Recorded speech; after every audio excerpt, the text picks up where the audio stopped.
పెళ్ళైన ఆడవాళ్ళందరికీ ఓ విన్నపం. జీవితంలో పర్ఫెక్ట్ తండ్రి ఉండొచ్చు, పర్ఫెక్ట్ తల్లి ఉండొచ్చు, పర్ఫెక్ట్ డ్రైవరు, పర్ఫెక్ట్ నర్సు దొరుకుతారేమో కానీ పర్ఫెక్ట్ హస్బెండ్ ఎక్కడా ఉండడు. It's a myth. నా మొగుడికి ఇలాంటి క్వాలిటీసే ఉండాలి, ఇలాంటి క్యారెక్టరే ఉండాలి, ఇలాగే ఇలాగే ఇలాగే అని మీరు ఎంత పెద్ద లిస్ట్ రాసుకుంటే అన్ని ప్రాబ్లమ్స్లో పడిపోతారు. మొగుడిని కస్టమైజ్ చేయలేం. అందుకే పెళ్ళైన ప్రతి ఆడది ఏదో ఒక టైంలో కన్నీళ్లు పెట్టాల్సిందే, తప్పదు. లైఫ్లో మిమ్మల్ని చాలామంది చాలా రకాలుగా ఏడిపిస్తారు, కానీ ఎక్కువగా ఏడిపించే అవకాశం మీ మొగుడికే ఉంటుంది. ఎందుకంటే వాడు జీవితాంతం మీ పక్కనే ఉంటాడు కాబట్టి.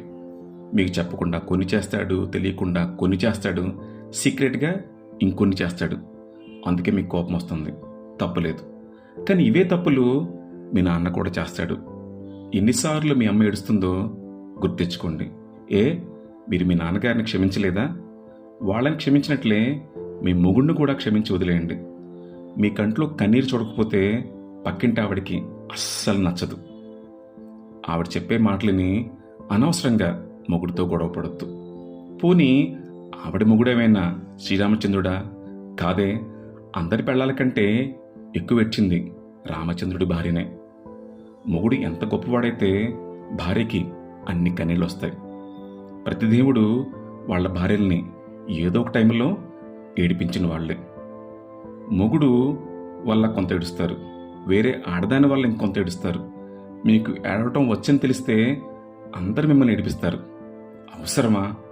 అందుకే మీరు సుఖంగా ఉన్నట్టు దయచేసి ఏ పిన్ని గారికో ఏ వదిని గారికో చెప్పొద్దు. కనిపించినప్పుడల్లా కష్టాలు చెప్పండి.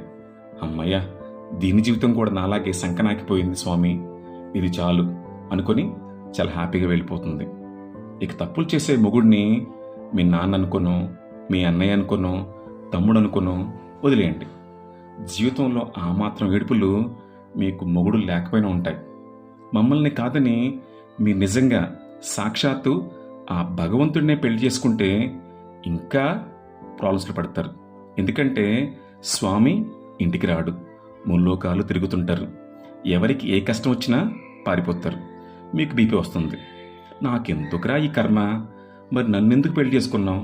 ఒక్క నిమిషం ఇంటి పట్టునుండవు, ఒక సుఖం లేదు, పాడు లేదు, సినిమా లేదు, నా పిండాకూడు లేదు, రోజు తలగొట్టుకుని ఏడుస్తారు. కాబట్టి ఏదో కొంత మేమే బెటరు, మాతోనే ఏదో గుట్టుగా అలా కాపురం కానిచ్చేయండి. ఏమండి, మేము మగాళ్ళం.